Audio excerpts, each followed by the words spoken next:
Hey, it's Luke at HIP, and if you've been listening to the Grow Ortho podcast maybe for weeks, months, or in some cases years, you know that we typically interview an industry expert, whether it be someone working in the office or a consultant, or just a strategic partner for orthodontists. Well, we're going to change things up just a bit, and this year we've actually released 4 books. And so we're going to release every audiobook, basically a chapter for each episode.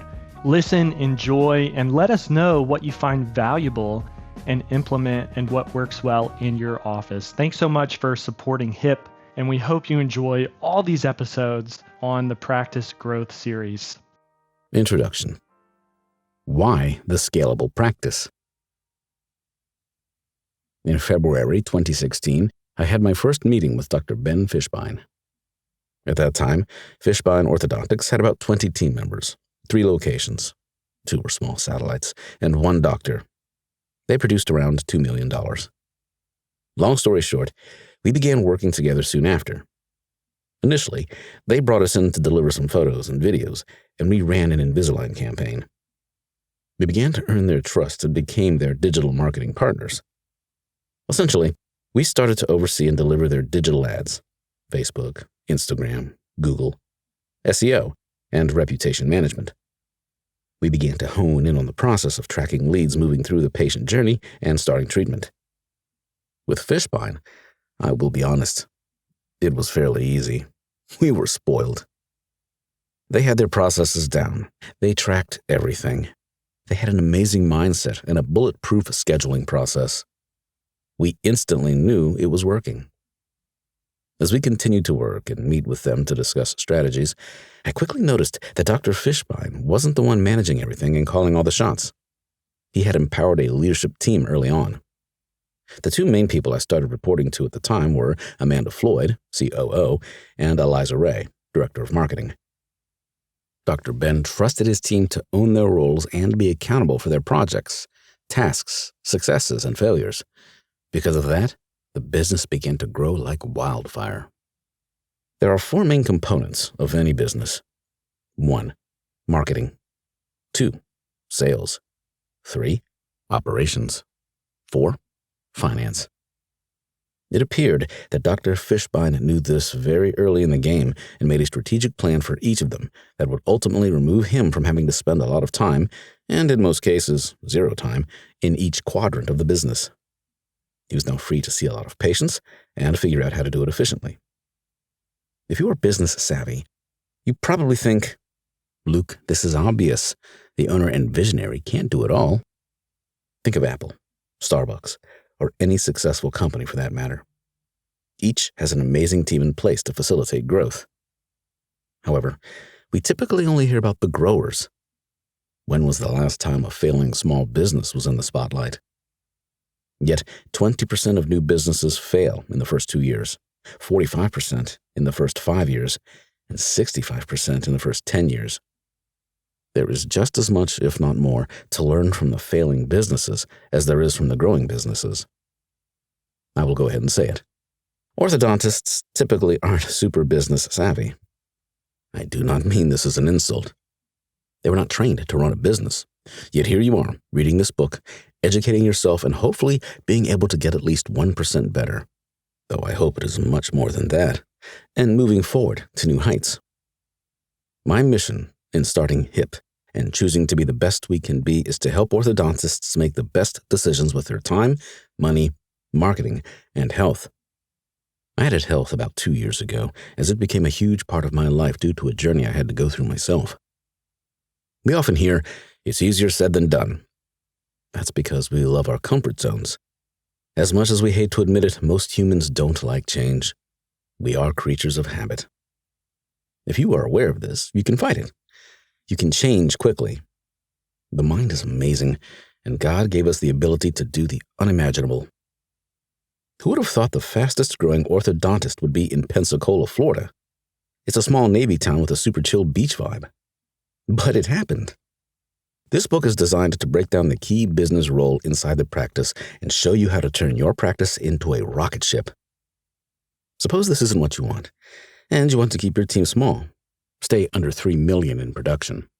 take more days off, and bring in associates with somewhat low revenue. I recommend it around 4 to 6 million in production depending on multiple variables. In that case, you may want to 1. Send this book back to me. 2. Use it as a fire starter. 3. Give it to a friend or peer who wants to blow the doors off their practice. I was once told, hire for what you can't do, not what you can do. I've met many orthodontists who bring in associates, who can do what they do, way too soon just so they can take more days off or be the visionary, or even worse, manager of their practice.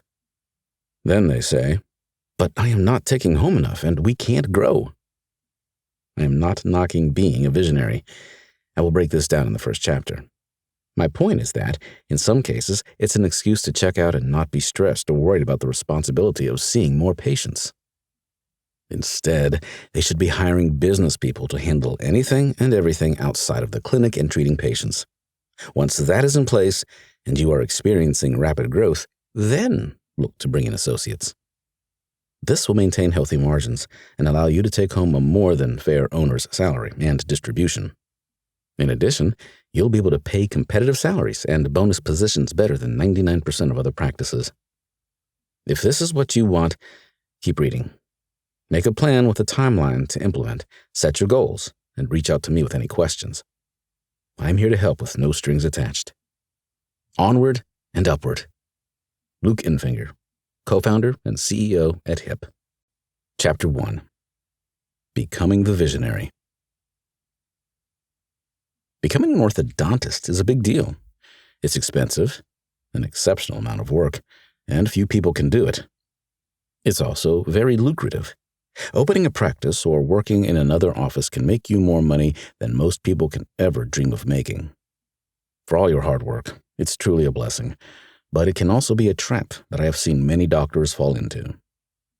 You see, just opening your doors and hanging out your shingle can be enough for your practice to produce 1 to 1.2 million per year. Well, maybe it's not that easy, but it's not a bad gig, right? But considering that you graduate with about $600,000 to $800,000 of debt, rising costs, and increased competition, it can also be a bit daunting. Now, you can attend some practice management courses and get some help running your practice and push that number up a bit. The fact is, most orthodontists I come across want more new patients so they can increase production. Why? Well, most likely, their operating costs, practice ambitions, and lifestyle are at odds, and they feel they need to generate more income to bring things into balance. Simply put, their back is up against the wall. When I go to orthodontic seminars and conferences, doctors are always telling each other about things they have done to grow their practices. It seems like everyone is looking for that magic bullet that brings all the patients they need through their doors. But what's it all for?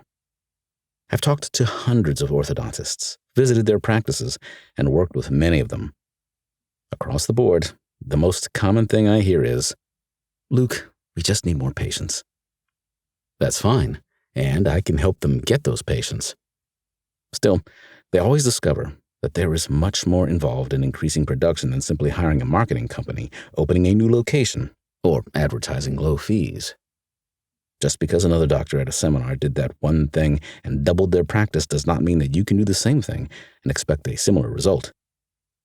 To be sustainable, any growth changes you make require 2 foundational factors in your practice. 1. You absolutely must have your processes and systems nailed down. 2. The right team members have to own specific roles and hold everyone accountable and be aligned with your mission and vision. Without these 2 critical elements in place, changes will fall to pieces quickly. The team will get frustrated, and everyone learns that if they wait it out, your great new idea will fall through the cracks. Ultimately, the debt keeps piling up, and you will not grow to where you really want to be. If this sounds all too familiar, don't worry. The good news is it's not hard to create the foundation that great practices are built on if you know your goals and have a great mindset. You just need to choose the practice model you want, take baby steps daily, and invest in the right people. So what exactly is holding people back from increasing their production then? The main reason is this: They don't have a clear vision for their practice in life. Without the definite direction laid out by that vision, all their staff, operations, processes, and goals lack a target to be measured against. The doctor is left watching things break down or blow up as they plod along, putting out fires trying to maintain the status quo. They operate in constant low-grade frustration, trying to keep up with their lifestyle and contemplating the secret to making a practice work.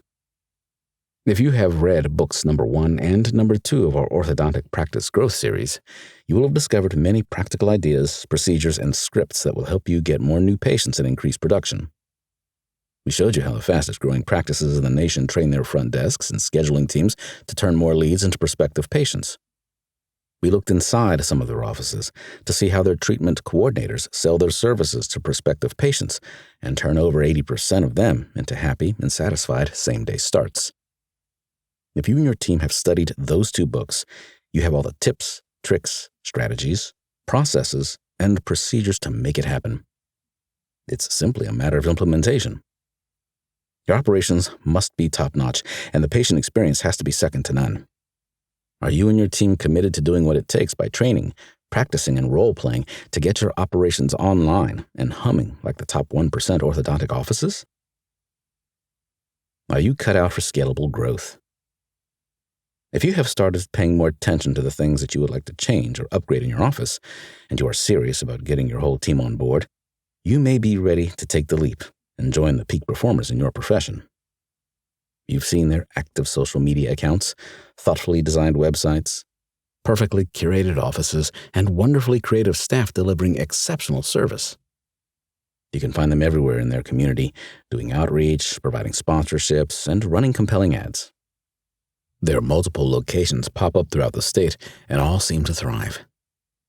If you have the want and desire to grow to that level, it's time to ask yourself whether or not you are cut out for scalable growth. As a growth partner with different practices in this industry, I've gotten to know enough orthodontists to understand that it can happen for those with the right mindset. What you must understand is that these doctors are a special breed. They don't think like the average orthodontist. They see their practice as a business whose purpose is to provide excellent service to as many people in the community as possible. They are the CEO and visionary of their practice, and not just an orthodontist. It's all about the business and the size of the impact they can make as it grows. It's not about them and what they can get out of it. All the rewards that you see them reap are side effects of their massive desire to serve. It's what they value, and it's coded in their DNA. It's time to ask yourself some serious questions. Why do you want to grow? If you have a number in mind, why have you chosen that number? What happens when you hit that number? Will you settle down and be comfortable with maintaining your practice at that level? Or will you celebrate the achievement and set the next target? Your answers to these questions will determine if you are part of that special breed or if you are a different type of orthodontist. There are no right or wrong answers. And if you don't want what the industry's top performers want, that's perfectly okay and noble. It is very important to know how you want to use the information in this book, if indeed you want to use it at all. Some doctors are comfortable growing to the point that supports their desired lifestyle. Maybe you just want a well-run, profitable, and sustainable business that allows you to do $5 million in production and take home $2 million. Perhaps you don't even want the perceived hassle of managing all the people necessary to grow to that level and are happy with a tight ship that you can count on to give you a take-home of $800,000. All these desires and objectives are fine. It's just very important to know what you want and why. Your dreams are your own, and no one can judge you for them. If you answer the questions above and discover that you want to make enough money to spend time with your family and friends, take lots of great vacations, build your dream home, drive nice cars, or anything else you can imagine, that's great. Your why is about providing a lifestyle for yourself and making the money it takes to do so. We must all take care of our own needs first so we can be of service to others. But if your answers reveal that you want to be of greater service to others and that you want to grow your reach as large as possible to have the biggest influence possible on your community, then your why is about serving others. It's not about you. I know there are many more components to your why than this, but the distinction between whether it is about you or others is critical in developing the vision for your practice. Lifestyle versus scalable practice. Regardless of the practice you plan to build, you should see yourself as the CEO and visionary for your business. How big you want to grow will determine whether you want to move beyond this chapter or simply work through the processes in this chapter and focus on the first 2 books in the Orthodontic Practice Growth series. If you are happy with running a tight ship that lets you take home a high 6-figure to 7-figure salary, depending on your margins, you may not need to read on. If you want to grow past the 3 million mark into the medium practice size range, you may want to consider implementing what I have to share in this book. If your goal is to keep growing and setting new goals as you reach them, this book is definitely for you. Think about the type of practice you want. Are you building a lifestyle practice where your people are highly trained in the operation of the business, so you just need to show up, do what you do best, then leave to dedicate your time and energy to other things in your life? Do you have your sights set on a scalable practice that you plan on doubling, tripling, or even quadrupling? Do you see yourself with multiple locations and teams that know how to run them so they all reflect your values and brand? Both practices require a vision and a significant amount of time, energy, and dedication to create them. The difference is that the lifestyle practice has a target that, once reached, is maintained because the goal has been achieved. The scalable practice is all about increasing growth to maximize impact. When a goal is achieved, the visionary is already looking at the next level they can shoot for. For either practice, you must have a clear vision to reach your goal. What's your vision? Think a little deeper. As you and your team work to build your practice, who is involved in that journey? What brand do you want your patients and community to buy into? What culture do you need in your practice to uphold that brand? How do you want your patients to feel? Who will take the reins and ensure the vision becomes a reality?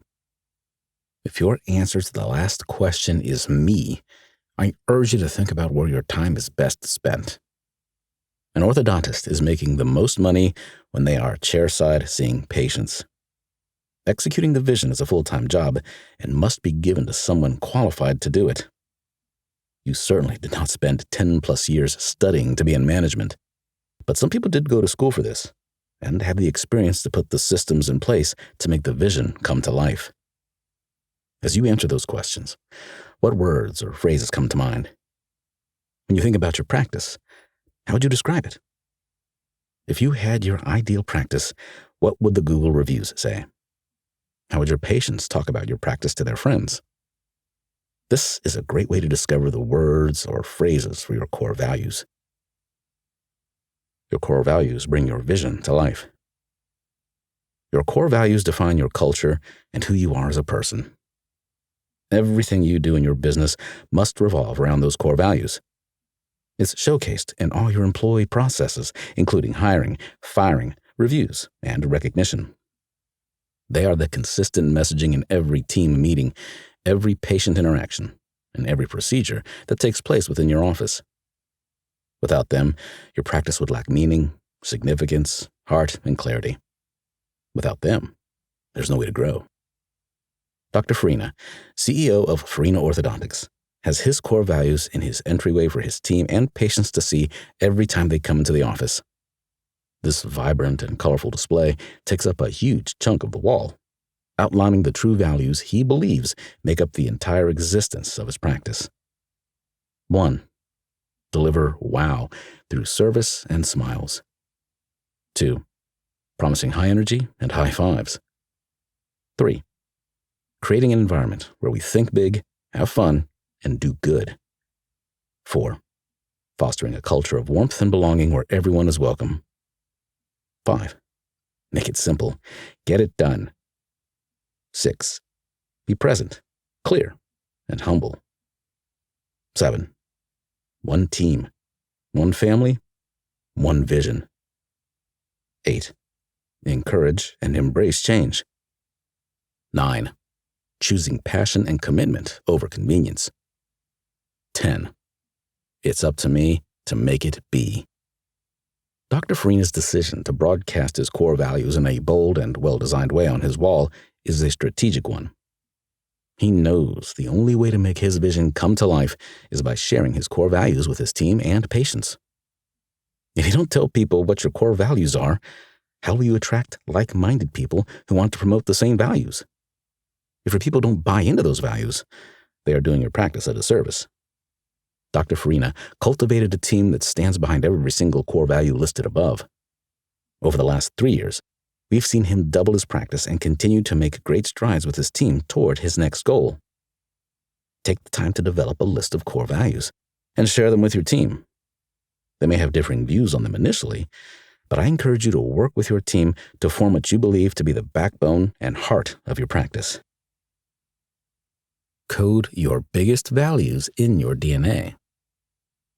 When you think of massive companies like the Ritz-Carlton, Starbucks, and Chick-fil-A, what's the first thing that comes to mind? Probably excellent customer service, because that's what keeps us going back. When there's a level of consistency a company brings to the public sphere that is unmatched by competitors, you can't help but feel that it's embedded in their DNA.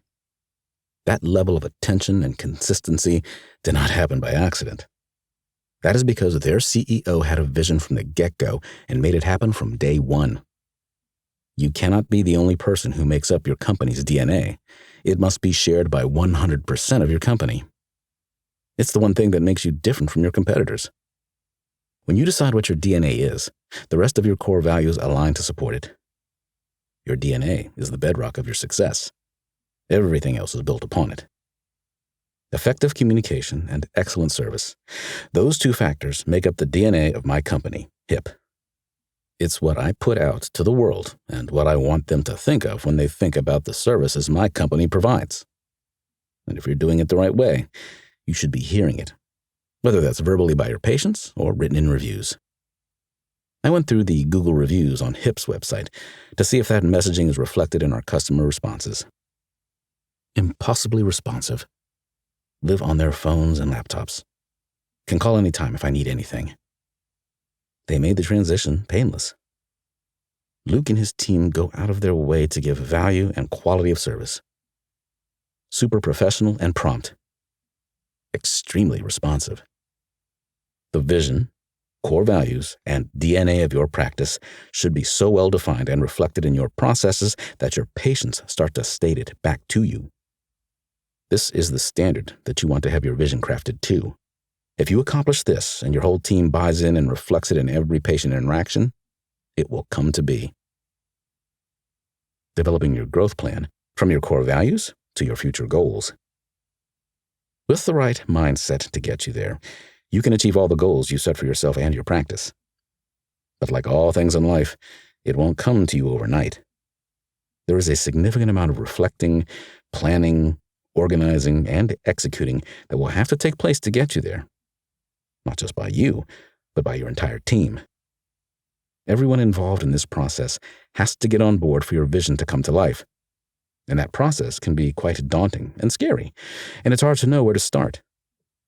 It starts with a vision, some core values, a strong DNA, and the right people in the right seats to take you there. You will also need to have the right operations in place and the right people managing all of the moving parts that your practice requires to grow successfully. That means everyone needs to focus on one target at the same time. To help you do this, you need an operating system. One that I particularly like and worked for me is the Entrepreneurial Operating System, EOS, eosworldwide.com. It's a set of simple concepts and practical tools that will help you plan and execute the vision you have for your practice. Their concepts have inspired HIP to develop our own template for tracking visions and goals, which I call the Orthodontic Practice Operating System. Visit hip.agency/the Scalable Practice to download the operating system template. It's the first step to starting your journey. The Orthodontic Practice Operating System will enable you to get that vision out of your head and onto paper, aiding you and your team to efficiently go through the motions of making your ideal practice a reality. It includes a series of questions you will need to answer thoughtfully to help fill in the gaps about what your plan is for growth. These questions include: 1. What are your core values? 2. What is the bedrock of your success? DNA. 3. What is your core focus? 4. What is your 10-year target? 5. What are your 3 uniques? 6. What is your proven process? 7. What is your guarantee? 8. What is your marketing strategy? 9. Who is your target market? 10. What is your 3-year picture? 11. What is your 1-year plan? 12. What are your quarterly rocks? 13. What are your issues and/or liabilities? You can find an example of the orthodontic practice operating system that outlines all of the factors involved in a 10-year plan at hip.agency/the scalable practice. Also at hip.agency/the scalable practice, there is a suggested meeting schedule to ensure you and your team stay on track and continually review the practice's progress. Use the orthodontic practice operating system to help drive the meeting agendas. As you can see, it is specific, measurable, and realistic. It is our mission, vision, core values, DNA, short-term goals, long-term goals, the obstacles standing in our way, and our priorities to take those obstacles down. It is thoughtful, well executed, and agreed upon by the entire HIP leadership team. Dr. Connor Despot, CEO of Smile Crew Orthodontics, knows the importance of utilizing an operating system to successfully grow his business. To get anywhere, you have to have goals. Like that old saying, failure to plan is planning to fail. If you don't set goals, you have no way to figure out or assess where you're at. But beyond that, you need an operating system. Most orthodontists don't know much about business, but you need a way to operate. EOS helps everyone stay aligned, and it creates a huge level of accountability and levels of oversight. People can see where they're doing well and where they're not doing well. There are metrics and measurable things that we look at. He continues, if you don't have an operating system, it's very tough for 1 or 2 people to handle. It becomes too much. You have to have levels of accountability, and you have to have people that are accountable for people, and those people are accountable for people. You should have an accountability chart that needs to be published to your whole organization so everyone knows where they stand on that accountability chart, their roles, whom they answer to, who their boss is, and so on. Like the many businesses that have thrived by using EOS templates to track their vision and goals, Dr. Despot has an idea of where he wants to be in 10 years. My goal is to get to 8 offices by 2031. We want to provide 20,000 confident, attractive, healthy smiles. We want to be able to donate 500 smiles to the community. We want to give back to the families in our community that need orthodontic treatment but can't afford it. For example, we have a patient who lost his mom right after he started treatment. Well, that treatment is now free for that kid. When those things happen, treatment becomes free for those kids. That's a smile that's donated, and it's a way we give back to those families who have already gone through enough. We also want to give $200,000 back to the community, whether that's through school sponsorships or scholarships or things like that. Teamwork makes the dream work. You have a team in place for a reason. They're there to bring your vision to life. It's easy to have all of these goals if your team believes in you and your vision. You can't do this alone, and the more you come to terms with that, the better off you'll be. I encourage you to start making active changes and relinquish your control of practice operations to someone else who is better equipped to execute your vision. Your practice may or may not be in a position to take this step now, but I want you to start planning for it. As an orthodontist, you need to be the CEO, visionary, and technician who is chairside seeing patients. Doing anything else is losing money. Please don't take the word technician the wrong way. It comes from the book, The E-Myth Revisited, Why Most Small Businesses Don't Work and What to Do About It, by Michael Gerber. It's about professionals and people with specialized skills who have never studied business or operated a company. When they decide it would be wonderful to have their own shop, company, or practice, they have what he calls the entrepreneurial seizure. He says that for this person to succeed, they need to wear 3 hats, or they will end up overworked, frustrated, and tormented by the craziest boss they've ever had, themselves. Instead, he encourages new business owners to wear the technician hat and focus on doing what they're trained in. But at the same time, they wear the other 2 hats, the entrepreneur hat and the manager hat. to develop their business in the very beginning. As your practice grows, you want to move out of management altogether and leave it to the person responsible for implementing your ideas into systems to make the business sustainable. You can't do everything forever if you want your business to grow. So who is this person? The next chapter introduces the crucial person who will take your vision by the horns and break it into targets and milestones. This person will free you to do what you do best while they integrate your vision into the operations of your practice. This person is your Chief Operating Officer, COO. And if your practice is crossing the line from small to medium-sized, breaking the 3 million mark, it's time to consider hiring one. If you're curious to know who this person is and what they do, read on. The next chapter is dedicated to them, and the rest of the book is their domain.